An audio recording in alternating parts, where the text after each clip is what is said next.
This human body was given to you for one reason. This is your chance to meet the Lord of the universe. Do you work every day on learning how to meet God? This is the question. If you say, Simmer, I don't even know how to meet God. What are you talking about? If I look around me, all I see is God. All these people in front of me are God. When you say God, what do you mean exactly? Who is God? What is it? Okay?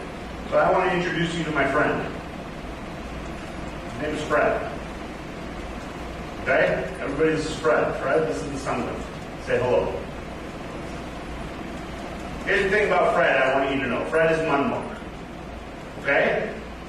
He doesn't know if he believes in God. He doesn't know if he can meet God. But one day, Fred stood up and he said, he heard this lecture. He said, you said it's easy to meet God. He said, I don't know if I believe you. Let me see if I can do this on my own. Now, throughout Fred's journey, what we're going to do is he's going to keep a journal. And I want you to take very copious notes on this journal. Right? Any questions he has, he's going to write in black. Any epiphanies he has, it's going to be in blue. An epiphany is a realization, a truth, something that can't be disputed.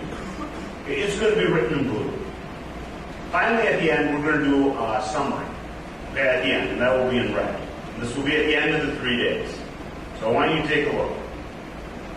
In Gurbani, it tells us this body is the temple of God, Har Mandir. Okay? In which the jewel of knowledge is revealed. The self-willed Manmuks do not know anything at all. They do not believe that the Lord's temple is real. Manmuks do not believe God is in them. Gurmuks know it's in them. Now you might believe God is in you, but you know it. Have you found it? Well, is Fred a Gurmuk or a Manmuk? Manmuk. So you know what he does? He gets an x-ray, and he says, tells the doctor, take an x-ray of me, and I want to see the x-ray. When he sees the x-ray, he asks, he said, did you see the God in me? What do you think? Did he see God in me? No. Why not? Because he doesn't know how to look in. So he thinks to himself, he goes, I got this x-ray, they say God is in me. I looked inside myself, I couldn't find God. Something bothered me. He said, no matter where I go, I see people doing things. My question is, can anything I do in this world lead me to God? If it's the case, I looked inside myself already. They said God is inside of me. I looked inside myself. I couldn't find it. If there really is God, why do people do all these religious things? This is the question. So, we're going to make Fred into a time traveler. We're going to send him in a time before Guru, 1450. Okay, so there's no Guru Granth Sahib, there's no Poki Parmeshwar, there's no Satguru to rely on yet. He's in a time before Guru Nanak, and we're going to make him a time traveler. Why are we doing this? Okay? Along the way, we're going to use Gurbani as a reference. Why? Because I want to put you in the mindset of what Guru Nanak Dev Ji saw. The paradigm he found the world in. Okay? And I want you to ask yourself a couple questions. The way they behaved 500 years ago, have we changed and learned anything? Or are we still behaving the same? You think to yourself in your own personal life, the things you do, are they rituals? Or are they things that you do to bring you closer to God? Okay? So this is Fred. We're going to put him in the time machine. Okay, everybody? He's going to hit 88 miles per hour. Bam. We're ready to go. Okay? Where does he end up? Fred says, first place I want to go when I hit 88 miles per hour is I want to go to India. Why India? Because he says a lot of religious people are in India. Everywhere I go, they always say the holy people are in India. So he goes to India. Okay? He goes to the Ganges. Why does he go to the Ganges? Because a lot of religious people are there. What does he see them doing in the Ganges? He says them taking a bath. He says dead bodies over there. He sees arti going on. He sees all these things going on in the Ganges, and he thinks to himself, because what is he doing? there he sees people selling trinkets, he sees people chanting mantras, he sees people singing bhajans, he sees people dressing up, and he thinks to himself, he goes, what's going on over here? It just looks like a big male on you. It just looks like a big party. Because they're doing one thing in the day, then they do another at night. I don't understand it. What's going on? Because why are they going out and putting dead bodies into the river? In the same river they're drinking the water. I don't get it. Gurbani tells us pilgrimages to the Ganges, the Gaya, and the Gurbani are merely worldly affairs. You make pilgrimages, so I need to go to this place to get salvation? This is a worldly affair. Filth does not stick to those who are true, but filth attaches itself to those who love duality. You know what duality means? It means you have a problem with something. You said, oh man, rather than addressing with it, you said, oh, I have an issue with you. What do? You hang on to your problem with the person. That's duality. It's called dukkha. Okay? Gurbani says it's supposed to stay far away. You can't be with God if you have dukkha. Okay? This filth cannot be washed off, even by bathing at 68 sacred shrines of pilgrimage. For the Hindus, there are 68 deities. Okay? In the old days, you have to go to all different 68 places before you could understand those numbers. Now, I'm going to write down some things over here. He goes into his notebook. He says, how will dunking myself into water get me to see God? He can't figure it out. If I am dirty, why can't I just shower at home? What am I cleaning exactly?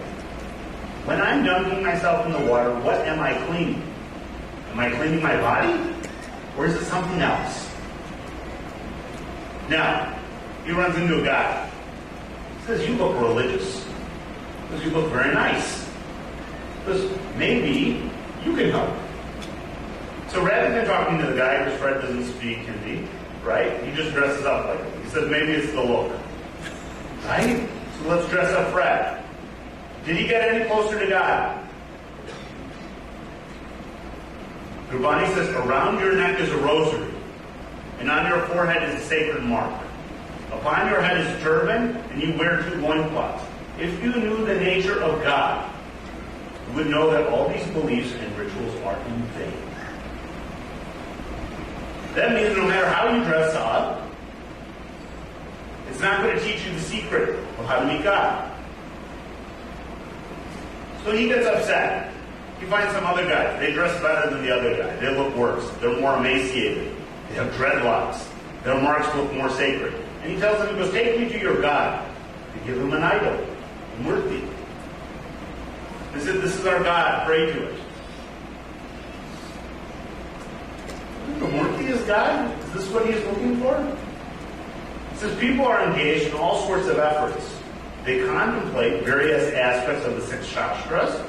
They rub ashes all over their bodies. They wander around various sacred shrines and pilgrimage. They fast until their bodies are emancipated. That means they used to starve themselves, right? And braid their hair into tangled messes. They used to keep long dreadlocks, okay? They perform worship ceremonies. They draw ritual marks on their bodies. They cook their food in their own fanatical and pompous shows of themselves in all sorts of ways. That means whatever they did, it only brought them closer to duality. It didn't bring them closer to God. Whatever they did, they thought they were doing to be better than others. They said, if we're going to eat food, we're going to eat it in a way that we want to eat it. And we're better if we don't eat any food. Just the basics. Right? Everything they did as a pompous show. So Fred says, listen, he goes, I went to a holy place. I took a bath. I dressed up in a robe. I accessorized with beads. I got dreadlocks. They were extra long. I put sacred marks on my body. I got an idol. I fasted for a while. I got a super clean kitchen. Did it get him any closer to God? So Fred gets depressed. And he comes across another guy. This guy tells him, he goes, listen, he goes, you got the look okay. He goes, you got the religion wrong. Does he look like a Hindu or Muslim to you? He's a Muslim. He goes, let me show you something. He goes, everything we do It's kind of right, but you got it all wrong. Just let me explain. We're going to go to Mecca. We're not going to go to the Ganges. And instead, we're going to dress in all white. We're not going to put you in red robes. Instead, we're going to grow a beard because we're on our way to Hajj. We're going to walk in a circle 7 times. Okay? And then after that, we're going to starve ourselves for a month, all during the day, and we're only going to eat at night. We're going to do 5 prayers a day. Not paying attention to what we're saying, we're just going to do the prayers. Okay? And he goes, by the way, he goes, Satan's on the path, always trying to get us distracted. So he goes, don't believe anyone or anything. Okay? And you know, you call God like a bunch of things, you can't call him that anymore, you can only call him Allah. This is okay, take me to where you want to take me. So he takes them on the Hajj. They dress up in white. They go to this place of pilgrimage.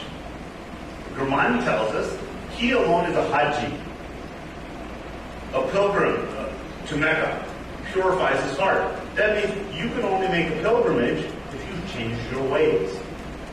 Now, you pray 5 times a day. He vows, all the time. He keeps on praying 5 times a day. Does it get him any closer? Gurbani tells us you may observe the 30 fast. That means in Ramadan, for 1 month, they don't eat during the day. And say the 5 prayers each day. But Satan can undo it. How many of you were born in Canada, America? Do you know the word Satan's in the Gurbani? Satan? Satan can undo them. Who is Satan? Okay, let's take a look. So, these are the questions over here. He says, I made all these pilgrimages. I went to Mecca, I went to Ganges, I went to all these different places. Have going to these places changed my character at all? Does it make me a better person? Okay? If I'm working hard to meet God, why would God make Satan to undo my hard work? Does it make any sense? If God wants us to meet him, why wouldn't he make Satan? Does he prevent me from meeting God and Satan? Okay? So, Fred comes to the realization of something. He says, what's the difference between a Hindu and a Muslim? Mind you, again, this is before Guru Nanak. Not to offend anyone who's Hindu or Muslim, or anyone who has Hindu or Muslim friends. Right? He says, what's the difference between a Hindu and a Muslim? Both fast, both pray, both do pilgrimages. Let me ask him something. He goes, is it in what they read that makes them different? I'm going to take a look into what they read. So Gurbani tells us, worshipping their idols, the Hindus die. The Muslims die bowing their heads. How many times do we bow our head? So he looks at all the religious books. He says, I'm going to take a look at every single religious book, and I'm going to examine what it tells me. Gurbani says, reading their books over and over again, people continue making mistakes. They are so proud of their religious robes. By reading over and over again, do you get better character? What do you have to do? Isa mentioned it a little earlier. You have to change who you are. How? Gurbani says one may read all the books of the Vedas. They might read the Bibles and the Simritis and the Shastras. But they will not bring liberation. Can you get liberated by reading? No. It's impossible. Gurbani says it. But it also says, do not say the Vedas, the Bible and the Quran are false. Those who do not contemplate them are false. And this is a very important word. It's so important I actually circled this. This is Vachaya.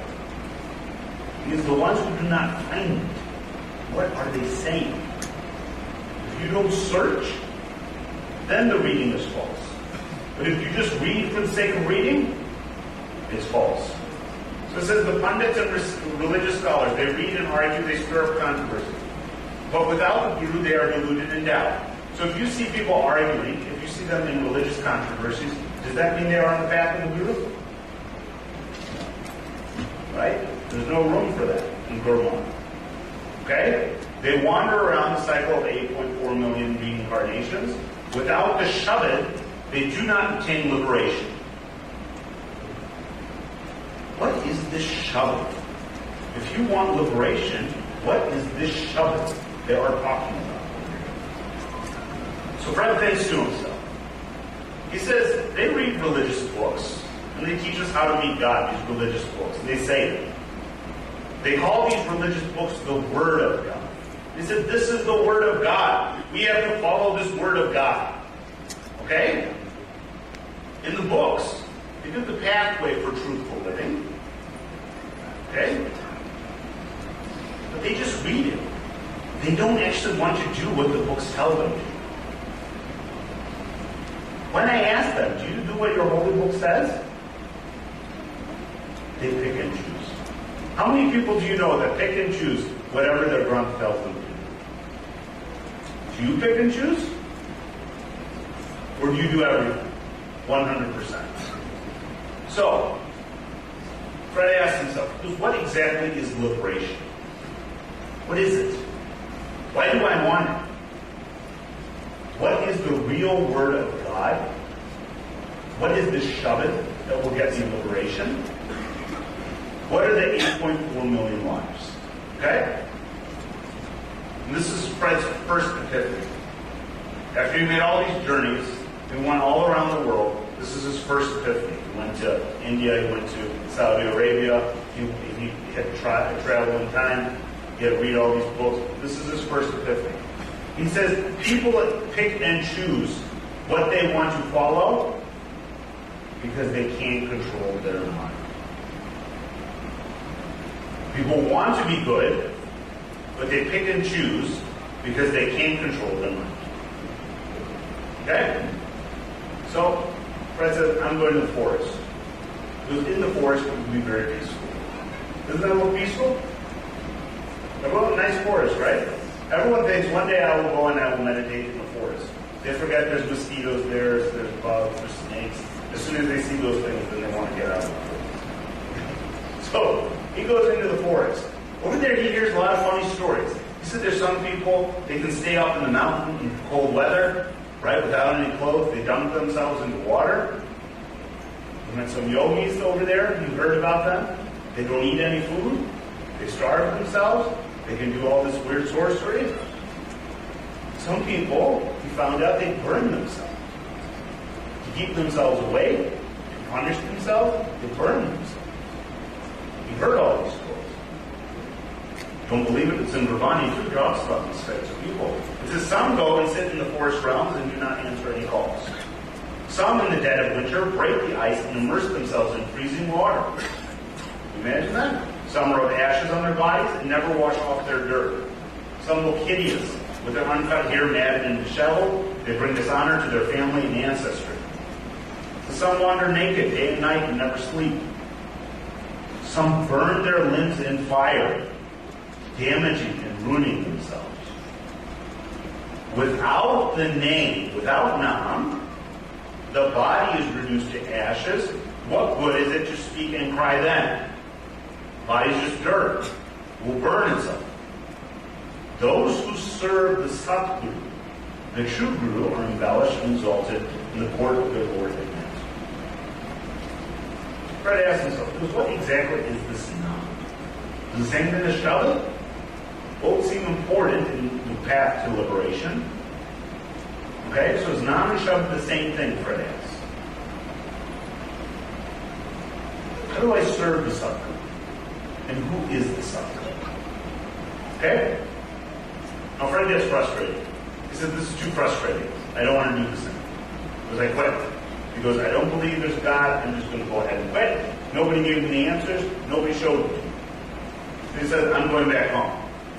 Because all they are in rituals. And Gurbani tells us they perform all sorts of rituals, but they do not obtain liberation through them. He goes, regardless, these people are all in rituals.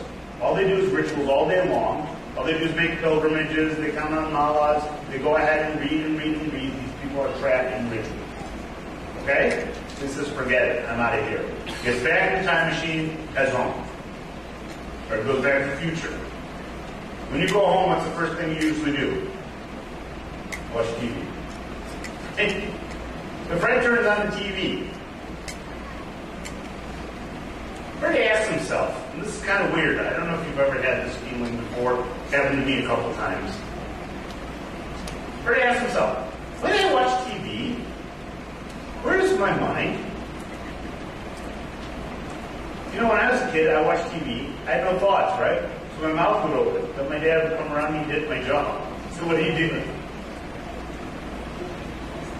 When you watch TV, where is your mind?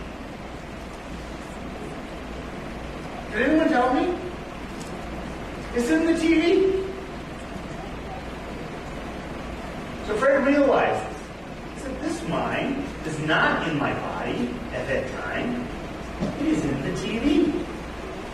When he is looking at the TV, what he realizes is this mind is in the TV.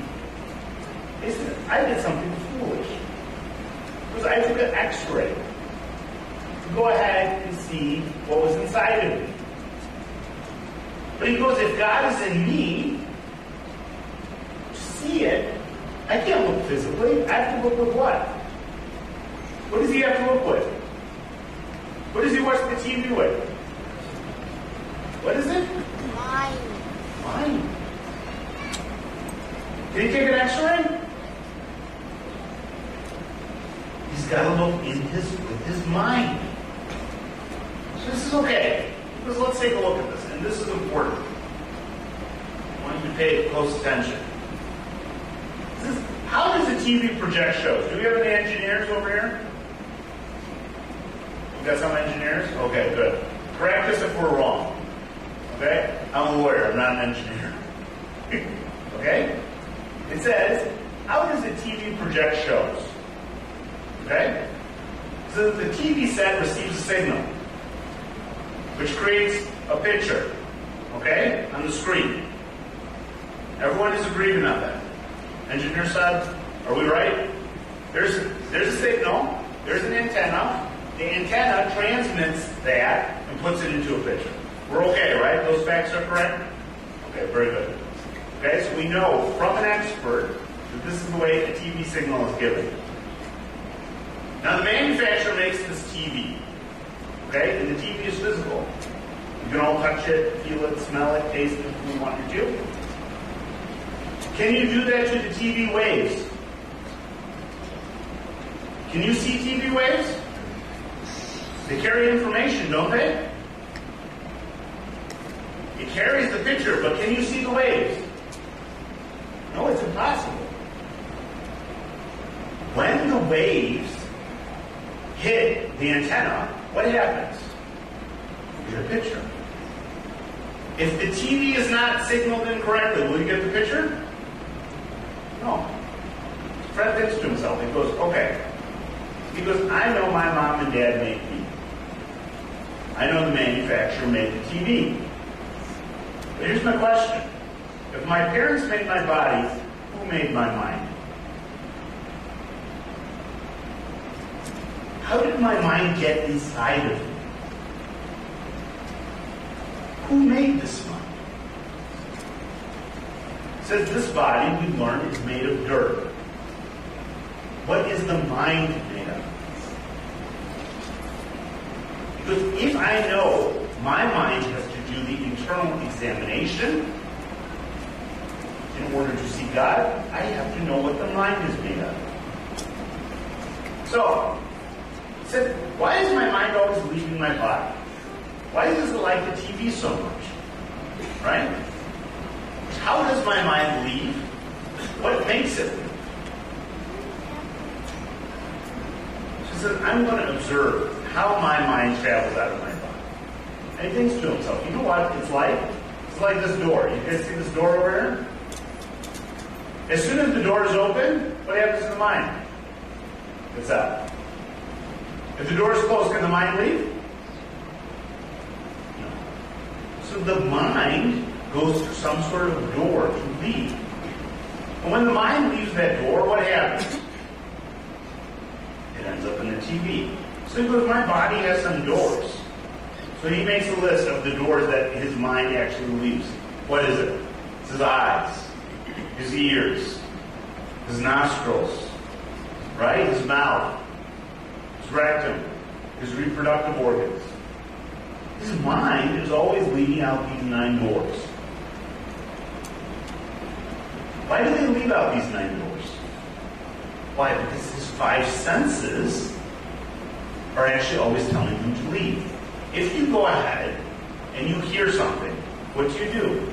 You look up. What is that? Is that one of the 5 senses? It's hearing. Someone touches you. What happens? You get up. The 5 senses and the 5 motor functions are always telling you to get up. So it's a combination of the 9 doors and the 10 indries that actually force you to go ahead and make the mind to leave. Okay? Now, this is a very important fact. The mind always travels out these 9 doors. Okay? My mind uses the 5 senses and the motor functions to experience the world. Without these things, can Fred experience the world? It's impossible. Okay? So Gurbani tells us, the union of air, water, and fire, the body is the plaything of the fickle and unsteady intellect. It has 9 doors, and then there is a 10th gate. Reflect upon this and understand it, a wise word. What's the word here again? Vichar. We're supposed to search now. So, now that Fred has closed off the 9 doors, what is he doing? He understands there's 9 doors. Is he searching? Before, was he searching correctly? Is he searching correctly now? If he is, Fred is in Gurmat. He's no longer a manmo. He's in Gurmat. Why is he in Gurmat? Because he's looking inside himself. He realizes this is a game of the mind. It's not a game of the body. When you understand it's a game of the mind, what happens? Are you in Gurmat or manmat? What is it? Let's hear it. Gurmat. Very good. Okay. Now Fred asked some questions.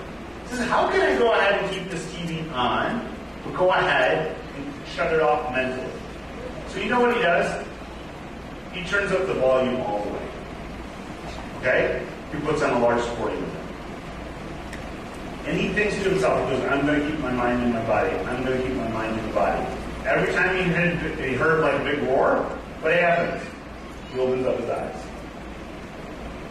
He thinks to himself, why is this mind always leaving my body? Why can't I keep it here? Okay? So this is what he does. He decides to do something. With the TV on, he says, I'm going to watch how my mind enters back into my body. Okay? Very simple. Like you guys will keep the screen on. You guys look at the screen right now. Okay? Keep on looking. Fred goes ahead and he shuts it off. The TV. What does that mean? Are there any more waves coming? When the waves are gone, what should happen? The TV should do what? Shut off. Now when the TV shuts off, Fred realizes when he looks inside and keeps the mind at the TV, you know what he sees? Himself. Fred realizes something. When I shut off the waves, I will see myself. And this is important as a realization. I'll tell you why. Thoughts are invisible, right? Can you see your thoughts? No. Thoughts are invisible waves. I can't see them. I see only the results of them. If you get angry, you start looking mad at people, what happens? You just see the results of them, right? Just like the wave transmits to the TV, these thoughts transmit through my body, and they bind me to the world.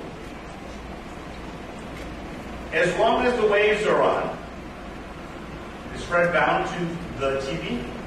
Yes. But as soon as he shuts off the axis points of the wave, what happens? He's free. He's free to have his mind come out and go wherever he wants. So what is the cause of his bondage? It's his thoughts. It's these waves. Okay? So he says, I ride these waves, and they lead me outside my body. Like a surfer. I ride all these waves right outside of my body. Everything is inside of me. But this is what happens sometimes. Fighting your fears, become fearless, and you shall cross over the impassable world ocean. Meeting the Guru, your affairs shall be resolved. How many of you guys ever feel overwhelmed by all your anxiety for all the things that you have to do in the day? How many of you feel anxiety around your family? How many of you feel fearful sometimes when you have done something wrong and then you have to fess up to it? You ever get fearful in this world? Your fears bind you over here. Your fears cause a tsunami of waves. Who is fearless? God, Nirvo. Your fears cause you to be bound to this. If you are with God, do you have any fears? So what happens? Do you have a tsunami effect of thoughts that overwhelm you? Or does your mind reflect perfection?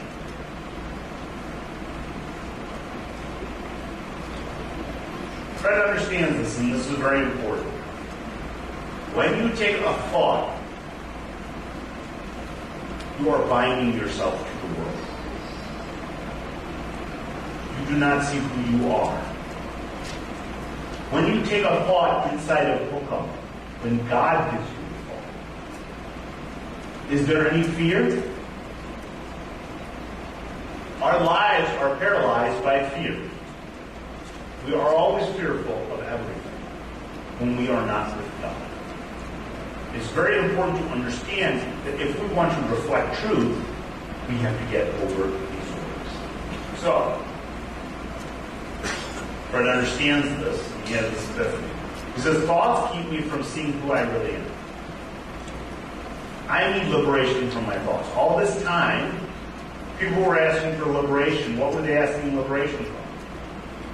Were they asking for liberation from their body? You only got that at death. What did they want liberation from? Thoughts. That's simple. So Gurbani says over here, Vichar mare, tare tare purchujuna. Do you know what the word mare means? Like to murder, to kill. You've got to kill your what? Vichar. Until you learn to kill those vichar, what will happen? Will you live fearlessly or will you live in fear? Will you live with duality or be above it? Will you be under the evil presence of Satan or will you be outside of it? It's the thoughts that bind us to the world. My friend said something. He said, I need TV because I love it. Okay? Because TV is the best. Because without TV I can't do certain things. What things does Fred need the TV for? Because these are the shows I need. Because I like to learn about stuff. I like PBS, like I like watching Nova. Who here likes to watch Nova occasionally? Right? Okay? I like to know those things in the world. It's like I like to watch the news. I get health updates occasionally. I go shopping. Right? I find out what things are on sale. I watch the stock market so I can make some money. I find out about like muggings. I'm from Chicago. There's a lot of murders, right? So we watch the news so we know where not to go. Okay? They don't murder their thoughts. They murder the people. Okay? But after that, it's like I learn how to raise my kids. I learn how to have a better marriage. Sometimes that's a safety issue too. Okay? So all these worldly things, Fred says, I need these things for my body. Okay? But it's like there are also shows that make me a better person. Because sometimes they have religious programming. There's morality dramas I like to watch. Right? It makes me think about my life. There's telethons where where people need money and I give money to charity. Because then there's also like self-improvement shows. Like I love those things. Okay? Like I like watching Oprah and I like watching Dr. Phil and those kind of things. Okay? This is because I need those kind of things over here. But then he goes, there's shows that I shouldn't watch, but I go ahead and do watch. What are the shows that he watches? Focuses on power. Shows that focus on wealth, beauty, youth, wealth. Over here, gossip, India. lust, anger, greed, attachment, pride, raj, jat, root, juvenile, kam, krodh, lobh, makar. Do you watch those shows, or do you watch kind of the shows that you need? Then he asks himself, because when I watch these shows, are these shows for my mind or my body? Out of all these shows, which ones are the ones for his mind, which ones are for his body? See the ones over here that are in the box? Those are the ones he needs for the body. Well, what's the problem with his mind? What does his mind like? His mind likes the shows that he shouldn't be watching. And he asks himself, he goes, I love this TV so much. He goes, why don't I turn it off? Think about your own lives. You ever watch like a drama or a serial? Why can't you shut it off? They're like, no, I need to watch the next one. Is it going to change very much? Are those real people that you're intrigued so much? Fred realizes something. He goes, my mind is greedy. My mind is super, super greedy. Whatever it has, it's not satisfied with. Whatever it does in this world, it's not good enough. Someone gives me $1, I want 2. I get one TV show, I want to watch 2. If I do one good thing, I want to do it again. Whatever I do, my mind is greedy. This is the nature of the mind. So because I do all of these things, thinking it's for my mind, but really it's really for my body. That's why in Gurbani it says, Sakat lobi emanura. So this mind is sakat, it is greedy, it is lobi. And this is the most important thing, and I really, really want you guys to pay attention to it. Because it's going to explain to you how to reach God. So you need to understand this. Okay? Just like we had the TV, and it had a wavelength. Because for my mind to experience things in the body, those gyanendris, karmendris, those no darvaje, okay, it must be on the same wavelength as my body. Right? You have to be tuned in. If you want to be tuned into the channel, you have to go ahead and be tuned in. That means the mind has to be in the same level as the body. What's the body made of? 5 thoughts. Pavan, Panem, Santar, Agan, Tarti, Akash. Right? These 5 thoughts are what the body are made of. Gurbani tells us the body is formed from the union of the 5 elements. And this is important because now we will tell you what the mind is made of. If the body is made out of 5 elements, okay, it's got to be on the same wavelength as the mind to understand everything in this world. Because we're doing it all for the body, we have to be on the same wavelength as the mind. If the body is made out of 5 elements, what is the mind made out of? 5 elements. And this is important. It's the most important thing you'll ever know. For him to see God and remove himself from the body, what does he have to break down? The 5 elements of the body and the... How will he do this? In Gurbani it's called Kurdipal. It's called Paramdipal. The Kurdipal is this body. It says Ke Pure Kripal, Tukum Rajaitunna Nanakutyanam. This body of ours, until you know how to lead it, you will always be on the wavelength of the mind. So look at this. This is important. Until you learn how to leave the body, if you have no connection to the body, will the mind have a wavelength to connect to? No. So what happens? The part that is removed. And the mind and the body become 2 different things, or they become one? Okay? Now Fred needs a tool to make this happen. He realizes, he goes, just like I use a TV to shut everything down, right? Or he goes, I just use a remote control to shut everything down from the TV. Because I need a tool for my mind to shut it from the body. Until I learn how to shut my connection to the body, I'm not going to understand the nature of my mind. This is very important. Now I was in Las Vegas, I was surprised. How many people didn't know the Guru Mantra is white? Who here knows what Gurmantra is Waheguru? It's very important. Waheguru is the Gurmantra. Who gives you this Gurmantra? Can anyone tell me? Panch Pyare, in front of Satguru Sri Guru Granth Sahib. This Gurmantra is very, very important. Do you know why? Because it is a mind tool to learn how to shut down the mind. Gurbani says, Fred had all those mind waves. This is by jumping on the Lord, O mortal being, through the word of his body, you shall be blessed with eternal life. In this way, you can learn how to cross the both. You guys want to learn how to shut off the waves? Raise your hand. Who wants to learn how to shut off the waves? Who doesn't want to? Okay, so we're going to do this together. Everybody, let's go ahead and do this together. What we're going to do is we're going to shut down the waves. The first stage is we're going to do it out loud. Okay? What I want everyone to do, we all know Waheguru is the Gurmantra. We jumped it together earlier. Okay? We're going to keep our body very still. I want you to move your tongue. That means you're not allowed to go ahead and do it without moving your tongue. I don't want you doing it internally yet. What I want you to do is keep your eyes closed, and I want you to jump the Gurmantra together. Okay? Can everyone close their eyes, please?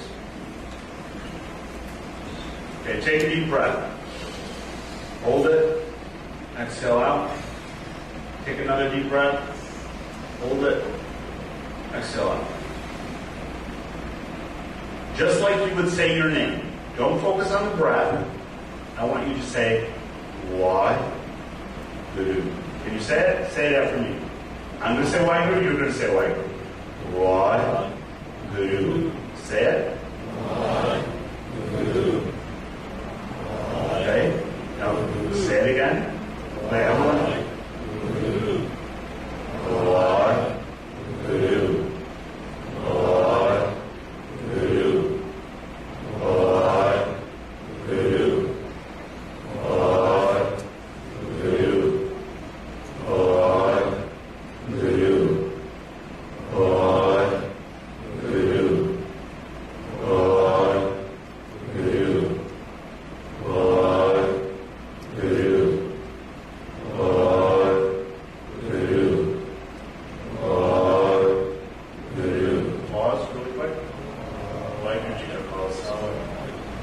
How many of you guys kept the mind in the body the whole time?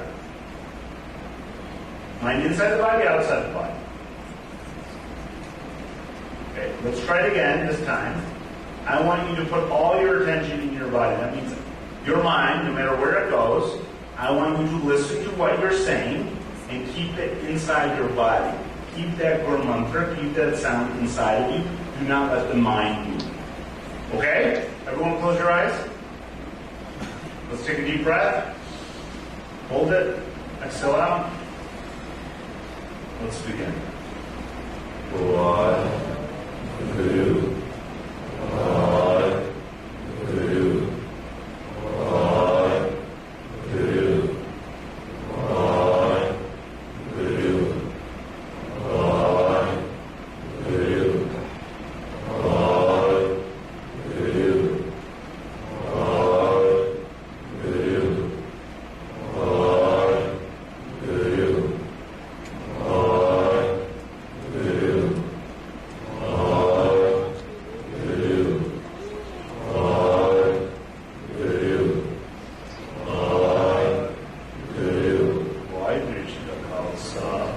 Waheguru.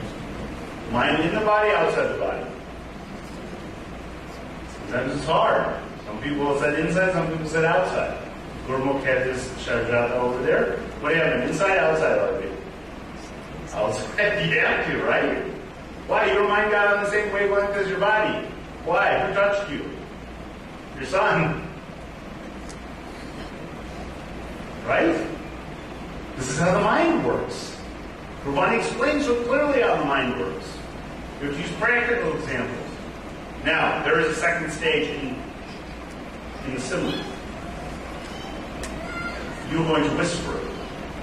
Okay? So the way we're going to do it is I have a microphone, right? So you can hear me. Bill.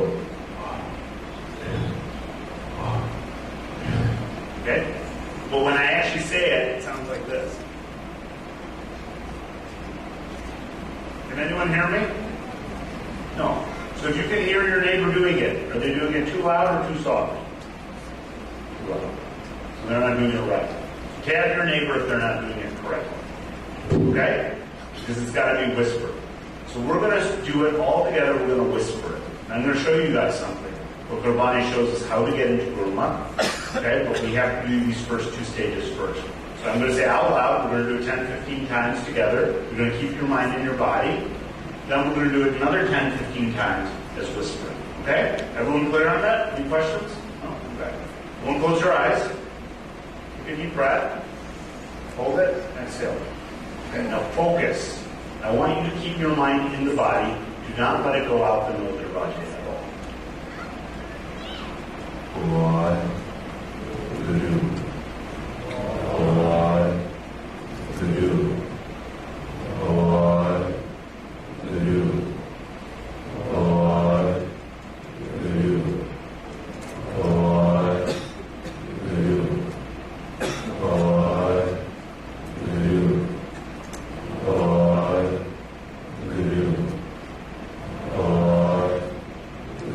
two. Focus.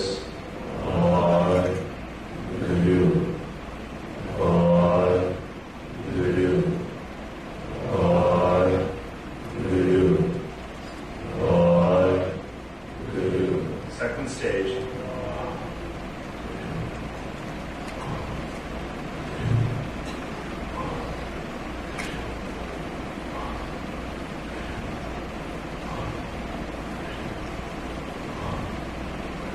Focus.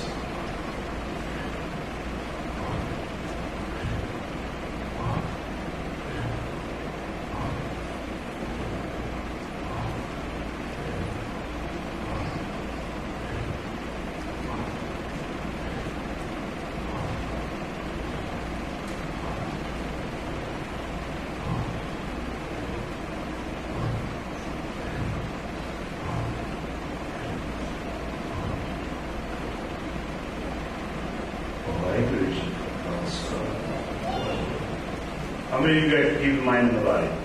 Raise your hand if you can do it. Good. 1, 2, 3, good. Very good. Hard, right? Remember what Fred realized? He goes, everybody's doing stuff, but they're just doing it. They can't control their mind. So if you don't practice, it's very hard. Now we're going to show you why Fred got into Gurmat. And this is a trick. Give it in Gurbani, and I want you guys to realize it. So you guys have to do it. You know, we had a group of some ministers who came from other religions. When they began to understand this part of everything, then they realized the power of Gurmat. I want you guys to realize the power of Gurmat. So everyone, do it along with us. In the third stage of the Simran, I want you to do this. I wanted you to do it inside yourself, internally. Okay? So don't get scared when I do this. 1, 2. Did you guys all hear it? Did anyone miss it? You need me to repeat it? You guys all heard it, right? Close your eyes. I want you to hear it that loud in your head.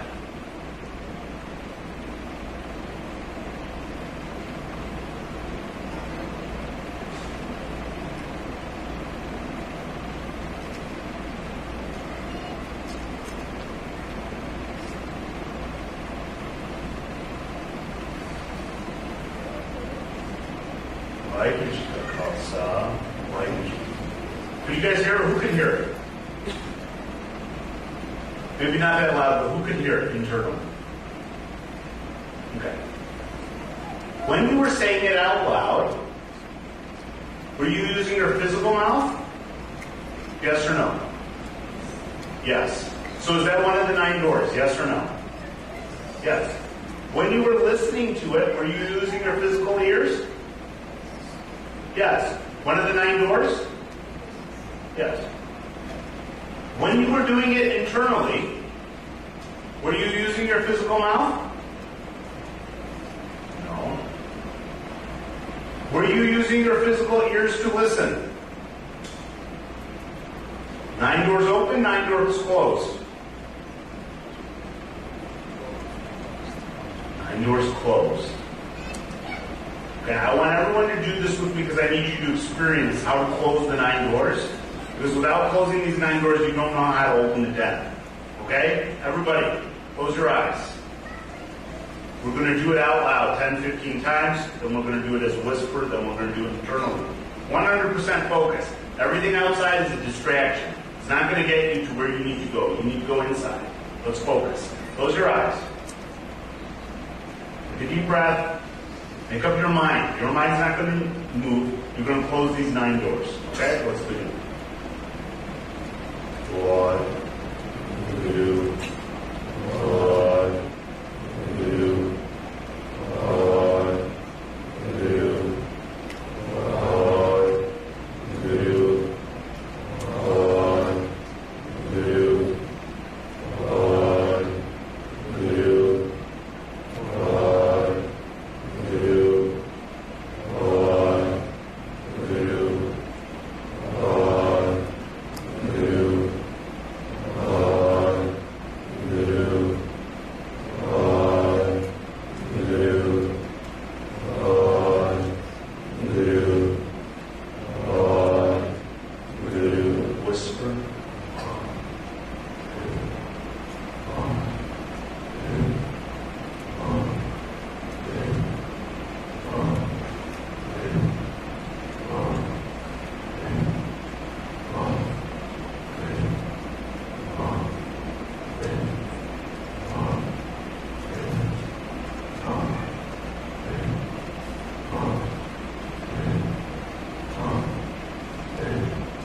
How do you guys feel?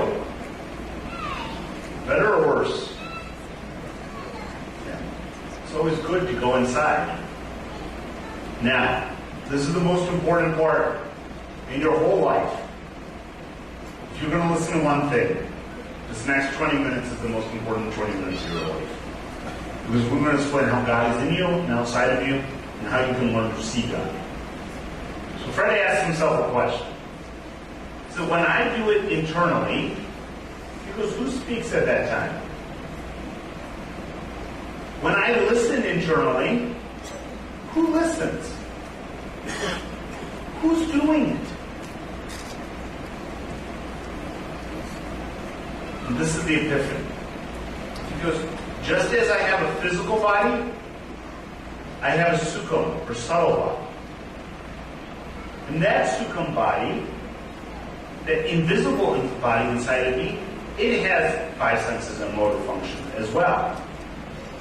So he asked himself, so who made the elements that make the body and the mind? Right? Who made the subtle body? Who gives me life? And this is what Fred does. He goes back to school. He reads everything again. He goes through everything that he dismissed as bad before, or he couldn't understand. He goes back through it. And you know what he does? He understands 2 truths that everyone should understand. I don't care what religious text you give me. I have never seen one religious text that don't have these 2 truths. 1, everything was made through sound. God spoke and everything was created. I don't even care if you believe in science. They will say the same thing. Everything is made through sound. Second, life is given by Katha, by breath. Without breath, you can't have life. It's impossible. Anyone disagree with these 2 truths? Okay? Let's take a look. What Gurbani tells us. It says, creation and destruction happen through the word of the Shabbat. Remember in Fred's journal, he said, what is Shabbat? Liberation brings you Shabbat. So this Shabbat seems to be an important thing. It says, the Lord created the mind and fashioned the entire body. What did he do it from? From 5 elements. He formed it, he infused it with his light within it. Can anyone here make a 6th element? Out of nothing, he made everything. Why do we have homing? We can't do that. This is very important because this illustrates everything the Gurbani says. You see these 3 lines, I represent these as God, right? Just Prakash. I can't show Nirkar as formless, so I'm going to ask everyone just to take a look. These 3 lines, they represent God. What did Gurbani tell us? This is from Shabbat, everything was created. What was created? Air, water, fire, earth, space. That means Shabbat and the creation go separately or together? Together. You can't have one without the other. This mind, we know, is born of what? 5 elements. Are those elements that Fred realized when he was on the same wavelength, right? Are those elements physical or sukha? They're sukha. Everything that's physical, when the hukum came, then what happens is everything physical was made. Okay, these are the 5 physical elements. The whole world is made of this physical world. So there's a sukha world and a physical world. Our thoughts, are they part of the physical world or the sukha world? Sukha. When we touch our body, when we experience everything with our senses, physical or sukha? Physical. This Shabbat that God created everything with, physical or sukha? Sukha. When Fred was reading the Bani, physical or sukha? Physical. How come Fred, the first time when he was going through everything, he couldn't understand anything? Was he focused on the physical or the sukha? Was he on the same wavelength or not? Not on the same wavelength. If the TV isn't tuned in, can it get the reception? So when Fred didn't understand the Nodarvaje, when he couldn't understand that these things were about the mind, what did he see instead? When it says do a pilgrimage, when it says clean your mind, when it says go clean yourself, is it talking about the body or the mind? It's talking about the mind. But what did people do? People went to places of pilgrimage. Right? When everyone say, oh, their Granth is the Word of God, what Word of God were they talking about? The sukha or the physical? It has to be the sukha. The people who wrote the Granths, they were connected to what? The Shabbat. That's why it says Gurmukha Nadan, Gurmukha Vedan, Gurmukha Reyas Samay. Until you get tuned into the Shabbat, can you understand anything? What are you stuck at? The physical world or the sukha world? You're stuck at the physical world if you don't have the Shabbat. That means, can you understand the nature of the mind? And if you can't understand the nature of the mind, can you see God? No. And this is important because I want you to understand this. Pay attention to this. Names for Shabbat in Gurbani. If you ever read Gurbani, I want you to make a list of all of these different names. Okay? It's called Shabbat. It's called Nam. It's called Shabbat Guru. It's called Sageput, Nad, Anhabani, Sacha Shabbat, One Shabbat, Ur. All of these things are the sound of God's voice. Do you experience them with your body or you experience them with your mind? Okay? Just like Fred couldn't take a picture of God inside of himself, can you take a picture of the Shabbat? Can you take your iPhone and record it? No. You can only experience it.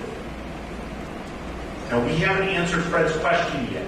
Where did the subtle body come from? Where did our subcore come from? Why is this body called Hermanda? Pay attention. In Gurbani, there's a quote. It says, Sukha Murit Nam Naninjin Kaya Akar. What does it mean? God is formless, right? There's no shape, no color, no form. Na roop, na rang, na re. Right? Nirkar. From the stuff Nirankar was made of, that Prakash, he put it out there. This is called the Sukha. In Gurbani, it's also called Satpur, Akalmur. Right? Sukhamur. This Sukham body that everyone heard chanting with their mind at that time, it has names. So Sukhamur, Nam, Narinjan, Kaya, Akar. When God made the physical body, what did he glue it all together with? Nam and the elements. This is how the Sukham is put inside the physical body. Look at this again. Very important. You have formless form of God. The same stuff God is made out of, he put inside of you. Nam is the sound is his voice, the Shabbat, the thing that will lead you to God, the food for the mind, your connection to God. Again, he put it inside of you. What did he cover it with? Your physical body. All together. Sukha Murit Nam Narinjan Kaya Kaka. Now, Kabir tells us something very important. It says, say Kabir, the 9 openings of the body are being plundered. Rise up to the 10th gate and discover the essence. Spread in Manmat or Gurmat now? It's in Gurmat. We have 9 openings of the body, but there's a 10th too. Where is the 10th gate? Is it somewhere in the 9 doors, or is it above it? It has to be above it, Gurbani tells us. How will we know we are in the 10th gate into the Dasan Dwar? It says beyond the 9th gate, the 10th gate is found. That means it's got to be someplace above it. And liberation is obtained. How do I know I'm liberated? What will you hear? It says, I will hear the Anhad Shabbat. Don't we read an Ansai all the time? It says, this unstruck melody of the Shabbat vibrates. If you go ahead and you see photos in your head, are you in the Dasan Dwar? You see Jesus, you see Moses, you see any gurus in your head, you see Bharats in your head? Are you in the Dasan Dwar? No. Gurbani tells us what? What do you have to hear? Anhad Shabbat. Until you learn to hear that Anhad Shabbat, you will not be in the Dasan Dwar. For you to hear that Anhad Shabbat, are your 9 doors open or closed? Closed. If you don't work on closing your 9 doors, how will you hear the Anhad Shabbat? You can't. So, Fred realizes something. He says, I will find out who I am beyond the 9 doors. If I get to this 10th gate, I will see my nature. I will know who I am in that 10th gate, and I will hear the sound of the Creator's voice. Everything that was created, I will hear it. Just like we did those 4 stages of Simla. We did it out loud. We whispered it. We did it internally. There's a 4th stage. The 4th stage is called Gurbani. It's where you hear Nam, where you hear Nirankar's voice, where you hear the Shabbat. This Shabbat is very, very important, and I want you all to take a look. It says, the Gurmuk's mind's devotion, his bhakti, is in an awakened state. It means he's jaga. When is he jaga? When he hears the unstruck music of the sound current. This is the anadva. The mind contemplates the Shabbat at that time. This is the same Shabbat that will give you liberation. This is the same Shabbat that created the entire universe. And he accepts it. He accepts that this is the true Shabbat. You know it. It doesn't sound like any earthly thing. Seeing itself, the mind realizes that the Atam is what? It's attuned to Nirankar. There is no difference between the mind and the Atam. And the Atam is always attuned to Nirankar. If the Atam and the mind are one, and the Atam is always connected to God, can you ever be outside of Hukam? Everyone always asks, how do I get in Hukam? If your mind is seeing its atom, and it's in the atom, and it sees the atom connected to Nirankar, can you ever be outside of hukum? This is why this is important. Until you break the wall of Ur, until you tear that that veil of ignorance, can you ever bring the mind inside of hukum? No. So, what happens? Fred's got a mind. The Shabbat is here. When the mind is connected to the Shabbat, will it be connected to the body anymore? If the mind is connected to the Anhad body, is it on the same frequency as God, or is it on the same frequency as the five elements? Five elements or God? If the mind is listening to God's voice, is it on the frequency of God or the five elements? Which one? God. So does it have any connection to the body anymore?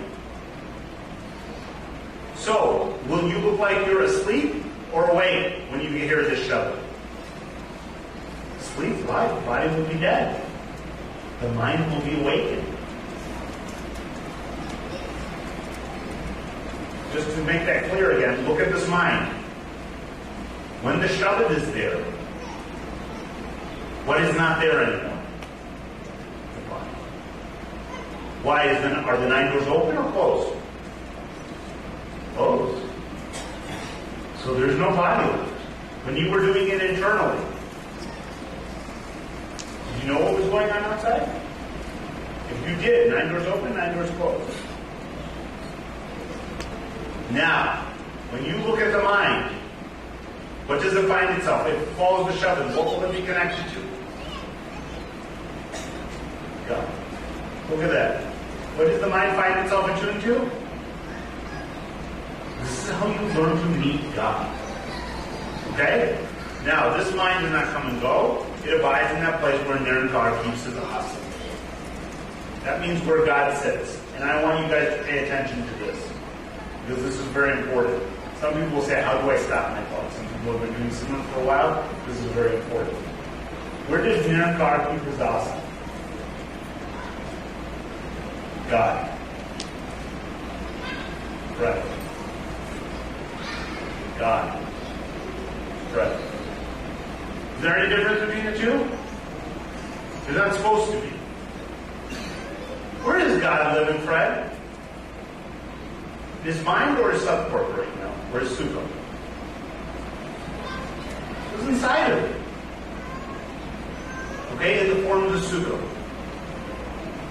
Where's Fred living? Inside God. So what's the problem? The problem is the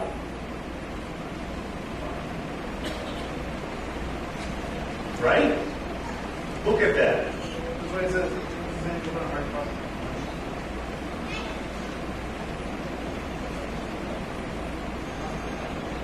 Can you say that again?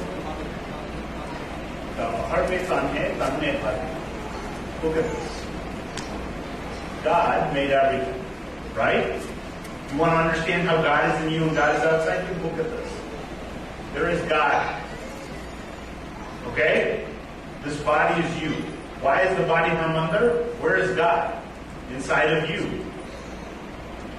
Where is Fred? Inside of God. Is the problem with Fred's body or is the problem with Fred's mind?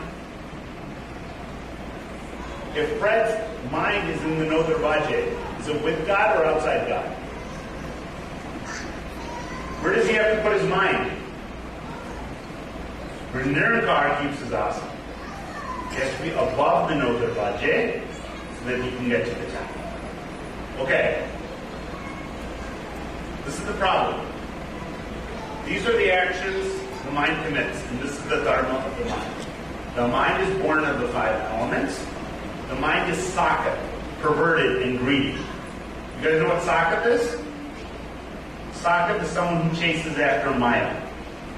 Here are the nishans of the sakat over there. They lie, they cheat, They steal. They take money from the Sangat. Those people are Sakats. In Gurbani over there, they say over there that the Bhagat's dog is better than the Sakat's mother. This is how bad Sakat is. Sakat is very bad. It says Sakat is like someone who eats garlic. Everybody knows they're in the room. Okay? Our mind is Sakat. It's greedy. Always wants more than what it needs. The Gurmat chants the Nam and the mind becomes beautiful.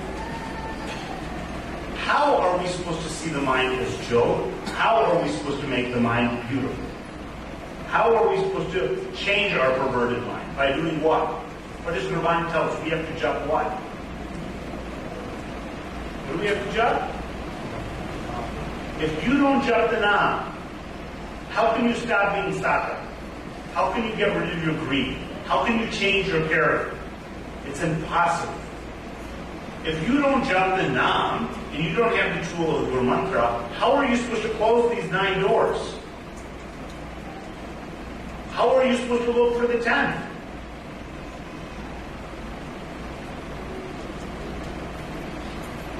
Okay. A couple quick things. You know, you can sign up for email alerts on my info. We have the camp tomorrow as well from 2 to 9 o'clock. In that camp, we're going to do a lot of simran. A lot of simran. Why is that important? We can't make our mind beautiful until we do what? Do the simran. Can you experience what it's like to have all 9 doors closed and the 10th open unless you do simran? Impossible. So, we're going to do lots and lots of simran. The other thing we're going to cover tomorrow is Kal's job. We didn't get a chance to cover it today, but what is Kal? How he puts this job. I also have a Banfi to the summit. In Vancouver, you know, we had recently in Fresno, we had in Chicago as well, we had a 5-day camp. We had a lot of programs. Certain Amrit Ross, they heard Anand Self Prakash, they had a lot of good experiences over there after 5 days of simran. Okay? I encourage everyone, if you can make it, in December 26th to December 30th, we'll have 5 days. We'll take care of all your accommodations for you. We'll take care of your food for you. If you can't afford a plane ticket, I will buy it myself for you. Okay? So that you can come for 5 days to do the simran and experience what it's like to go out and do this. We're going to work on this the next 2 days, but this is very important. The other thing is we also have a program at Nanaksar tomorrow morning. Okay? But we're going to do a lot of the mainnet here from 2 to 9.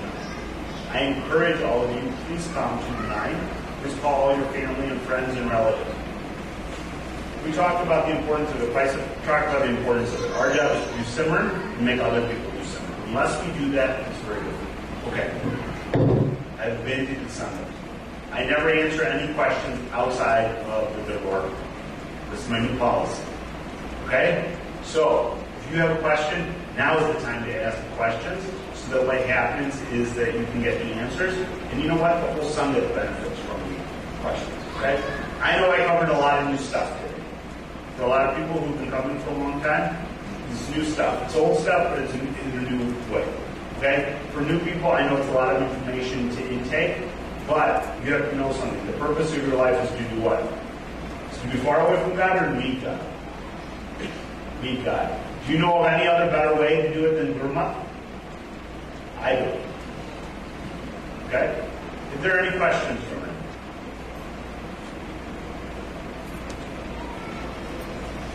Thank you. Is there any difference between Shabbat and Nam? So, Shabbat and Nam are usually used interchangeably. Typically, you will find Nam in 3 different ways. Sometimes Nam is referred to as Pragasya, which is Prakash. Sometimes it's called Namras or Amritras, right? The other way that you hear it over there is also as, you know, in Gurbani says Omkar is the creative principle that created everything. Most people goof something up. They think Gurmantar and Nam are the same thing. There is a difference between Gur Shabad, Gurmantar, Gurbani, and Shabad Guru. So, as we begin to jump the Nam, what happens is over there it's used interchangeably sometimes. Sometimes the nam is used to jap. At that time it's gurmantar, gurshabd. Sometimes the nam is used to listen to.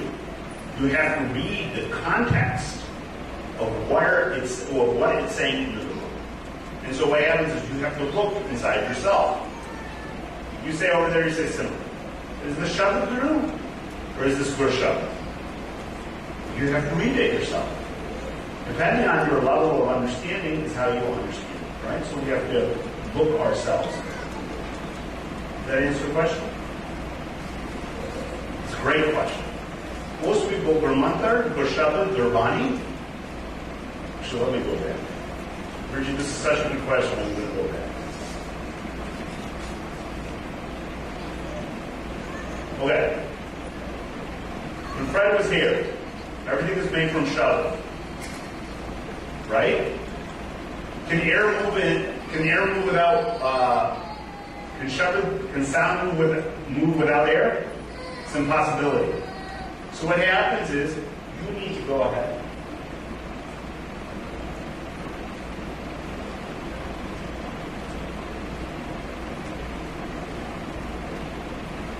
So this Shabbat, it has to move with the pavan. At that time, it's called pavan guru. Okay? What you need to do is you have to understand that the Shabbat and the pavan, they work together. Okay?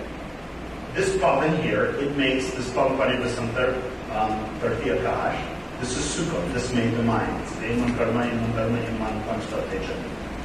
This physical part of it is where everything we see in this physical world is. Everything in the world is in the physical part. The Shabbat is sukkah. When you read the Gurbani, is it physical or subtle? Physical or subtle, the Gurbani? If you read the Gurbani, physical or subtle?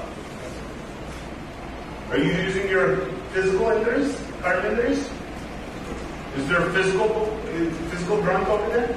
Is there a physical ink? Can you read it? Can you see it? Physical or subtle? Gurbani. Physical. When you hear the Shabbat, can you write it down? So physical or subtle? So when we read Gurbani, when we do Gurmantar Jap, right? Is it Gur Shabbat or Shabbat Guru? Gur Shabbat. So we need to understand that until we connect to the Shabbat while we're reading the Gurbani, it becomes very difficult to understand what's going on. It's a great question. Yes, Gurmat. How much Vagyasam do you have to do to meet God? So, this is a great question. It says, how much Simran do you have to do to meet God? When you do the Simran, why do you do the Simran? Is it to chant out loud, or is it to learn to stop your thoughts? Do you have to close the 9 doors or keep them open? So until the 9 doors close, what happens?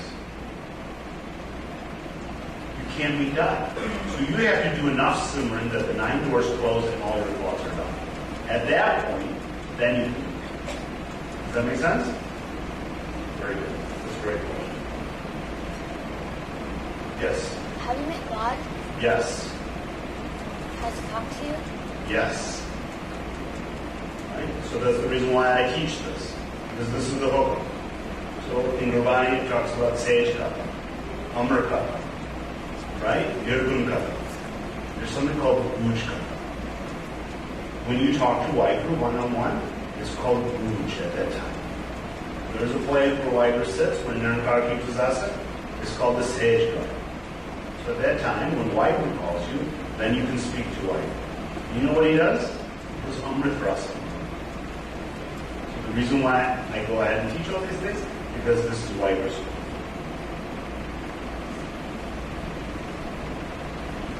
Any other questions? Yes. I'm sorry, I can't hear you. Yes, but tomorrow will be in Punjabi. We have one Gurmat from out of town, and then he'll also give the explanation explanation of what now. He does very good Katha on the whiteboard on it now. So he'll explain the difference between Gur Shabad and Shabad. Any other questions?